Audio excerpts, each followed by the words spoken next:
I don't think the American people are for it. I don't agree with Morse, all he says, but no, it doesn't look to me. Voicing the sentiment of a hell of a lot. I'm afraid that's right. I don't think the people of the country know much about Vietnam, and I think they care a hell of a lot less. Welcome to today's video. So here's the brief. Today's sortie is to fly MIGCAP for a flight of F-105s. These F-105 Thunder Chiefs will be attacking the storied Thanh Hoa Bridge, which is heavily defended by AAA of all kinds and sizes. That won't necessarily be our problem today for a change. Our job will be to look out for the fleet of MiGs that the Vietnamese will be scrambling owing to availability in the game. Today's sortie is going to be against MiG-15s versus MiG-17s. There is, of course, some important differences between the two types of MiGs. However, for the purposes of our sortie today, the MiG-15 will work as a stand-in for the 17. Incidentally, I am looking forward to Red Star Simulation's release of the upcoming MiG-17, so it'll be interesting to play this again later once that comes out. So we'll turn the switches, get the F-100 going. Many folks may not realize this about the F-100, but for the first year and a half of aerial hostilities in Southeast Asia, this type served as the main MIGCAP air-to-air asset in the theater, and it actually did pretty well, all things considered. Yet it was still replaced in 1965 by the F-4 Phantom II, and of course the F-4 would hold the MIGCAP air-to-air role all the way until the end of U.S. Air Force involvement in the region in 1974, give or take. So it's kind of interesting to play this out within the realms and limitations of real life stories, because you get some insight into some things that happened historically that otherwise you might not pick up on. I think single player sort of missions like this do fill a niche in showing what these airplanes were like to fly within the restrictions and environment that they served in real life, for reasons that'll be clearer later on in the video. Server admins on multiplayer sessions, even outside of DCS, have to make certain concessions in gameplay decisions so that players can actually interact with each other. These kind of decisions and player engagement discussions help make it so that when you join an active server, you can just hop in and get right into a fight. You're not like cruising around in a big battle space for 2 hours before you encounter somebody. But like, those kind of changes also take away some of the realism and take away some of the real world restrictions that real world pilots have to confront. Like, for example, fuel. Fuel management isn't a very sexy topic, but when it comes to air-to-air and being able to engage enemy fighters, you're not doing it without gas. So as a pilot, your job in an air-to-air function is not just to turn the airplane and play Kenny Loggins. You also have to be very good at managing your fuel so that you can get to the combat zone in time to help out who you're going to help out. You're there to support, ultimately, the objective of a strike flight, right?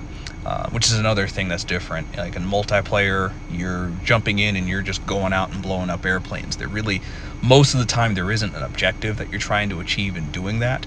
But in real life, the air-to-air role is ultimately a support function. Like, your job is to keep the enemy airplanes away from the friendly airplanes so that the friendly airplanes can do X.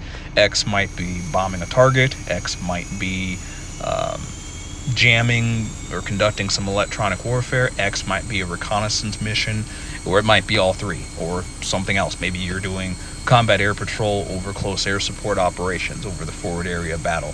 Whatever it may be, you're not just jumping into a jet, flying off into the blue yonder to look for people to shoot down.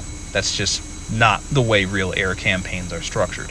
So it's a bit of a different way of flying an airplane versus, again, the classic multiplayer play cycle of boot up the game, join a server, turn on the jet, and then you're instantly in the fight, you know? And I'm not saying that to like disparage the classic multiplayer experience, because like in real life, you know, most people just do not have the time to sit down and spend 2.5 hours turning on the plane, flying around, cruising, and then okay, they have 10 minutes of actual engagement and then another 30 minutes to an hour of cruising back to home base to land, right? Most of us just don't have that kind of disposable time to put into a game like this, right? So being able to get in, log in, fight, get out, perfectly good thing to do. But it's not realistic to what these airplanes actually flew in. And I think, again, showing these historical airplanes in the context they were used in is a really enlightening and fun experience, and challenging. It's not challenging in the sense that you would think. As you'll see later on, what's important in these kind of real world engagements are things that are not sexy, right? Like I said, fuel management earlier, not sexy. Managing your time on station, not sexy. Getting to the target on time so that you can actually cover the friendlies that are doing the bombing or the mission, again, not sexy, but important, because if you're late, you're no good. If you're early, you burn too much gas and you're no good. So playing these sorties really shows the importance of logistics and how to be effective in air-to-air, you have to think outside of the energy maneuverability charts and think more along the lines of the boring stuff, right?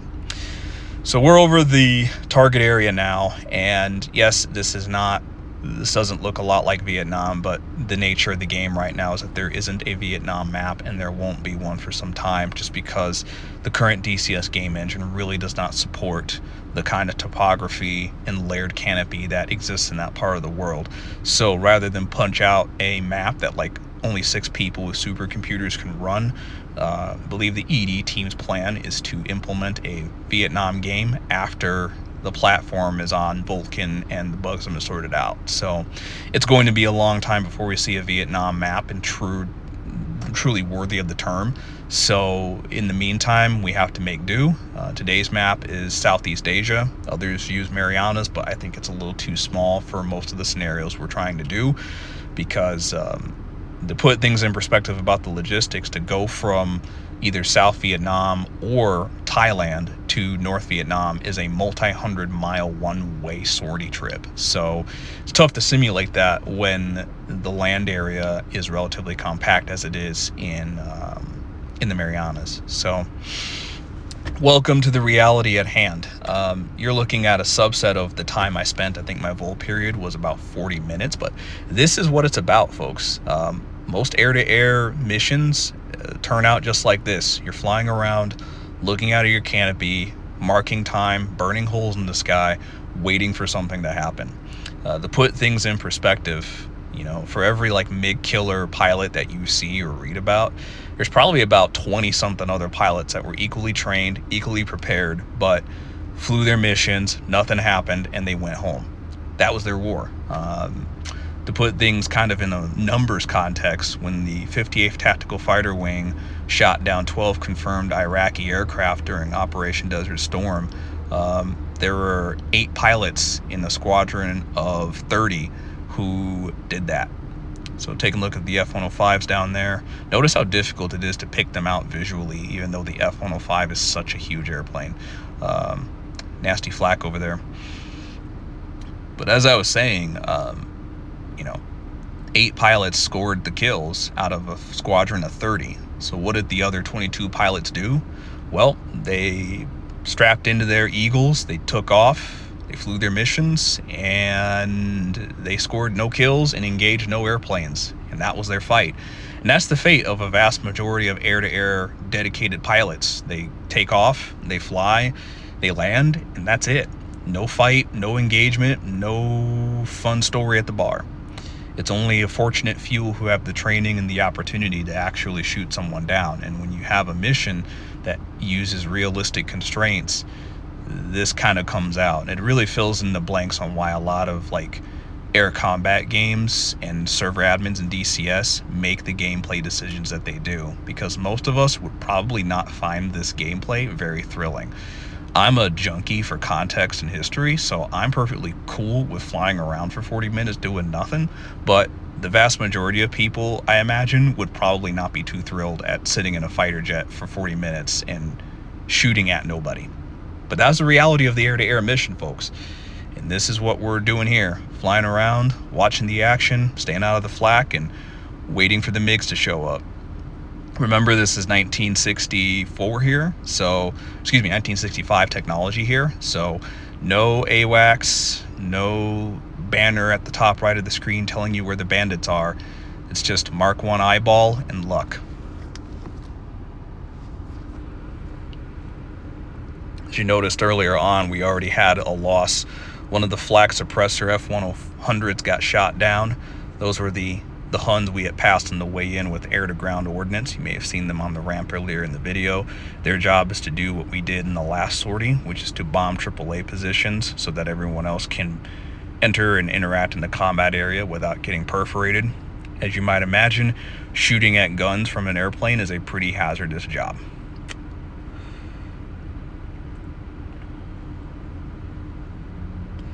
Once again, burning holes in the sky and checking on our fuel state.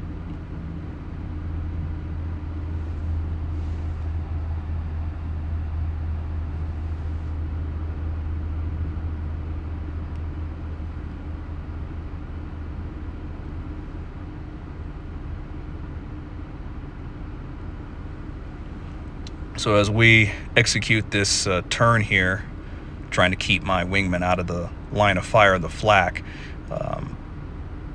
we get an understanding of why the F-4s got rushed into the theater. Put simply, the North Vietnamese had ground-based radar situational awareness of the battle zone, and the US did not. So every time American airplanes flew into Vietnam at this point in history, they had no visibility, or very little visibility besides radio intercepts, of what was going on. Whereas their opponent had almost real-time understanding of where the US strike packages were and where the enemies, to them, would be at, which put US on a disadvantage and led to the F-4s being assigned to the theater, because even though the F-100s were perfectly capable of doing the MIGCAP mission, they didn't have the technological ability to kind of offset that situational awareness advantage that the GCI from the North Vietnamese side had. So as we're exfilling the area, we end our vol period and just fly out with no sighting of the MiGs whatsoever. I happened to notice this contrail, and it didn't match up to any of the flights that I thought would be friendly, so I just ended up trailing it. And this defensive turn indicates at this altitude exactly what we're working with here, because none of the other friendly fighters would be able to maneuver this easily at this altitude. So this is a MiG-15 that we are now pursuing. And once again, this is a good demonstration of the boring reality of air combat. Like, for all the media about dogfighting and Top Gun and all that kind of thing, this is the reality of most air-to-air kills. One person ends up behind the other because of like a snapshot look or a circumstantial glance out of the window, or in this case a big contrail, and that's it. Like, there's no fancy maneuvering. I think the highest G that I pull in this entire engagement is like half a G. There's barely any turning. It's just straight line, turn on the weapon, line up until we're within weapons parameters, and then fire, and that's it. Again, no airplane Cirque du Soleil, no maneuvering, no Kenny Loggins, just a straight air-to-air ambush. And at this altitude, the F-100's afterburner and clean aerodynamics really come into the fore here. Scratch one MiG.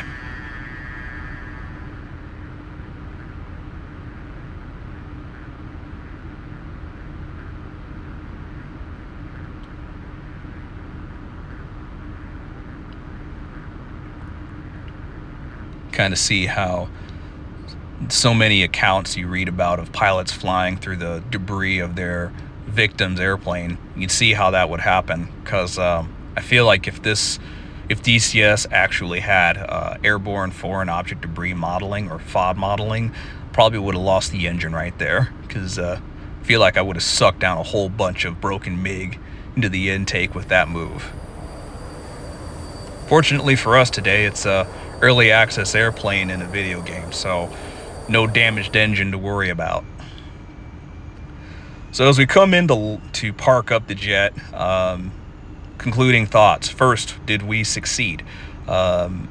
Much like the real life rolling thunder strike of that day, we kind of got similar results, and they were pretty mixed. 2 F-105s were lost in this sortie. One was shot down by a MiG that we did not see, and another was lost to AAA. The bridge strike was a failure because even though one of the F-105s did get through the defenses to drop their bombs, the bombs missed because 1965 bombing technology. So there's no JDAM, there's no laser guidance, there's no onboard corrective guidance system. It's all just mil settings, wind correction, and a little bit of that looks about right. So they bombed, they missed. In the real sortie, they did hit the bridge with bullpup guided missiles, but the bullpups were just too small to actually damage it very much. So the losses, ironically, were pretty much the same too. They lost 2 F-100s on that strike. 3 F-105s actually were shot down in the real one, and I don't believe any F-105s were lost to AAA, but 3 of them were lost to MiGs. So in exchange, the Vietnamese also lost 3 MiGs, with 1 credited to Don Kilgus in an unofficial way. 2 MiGs were shot down, but the pilots did not credit them, probably because of political considerations at the time. So thank you for tuning in today's sortie video. If you like my content, consider subscribing so you'll be notified of upcoming videos. We'll catch you all in the next one.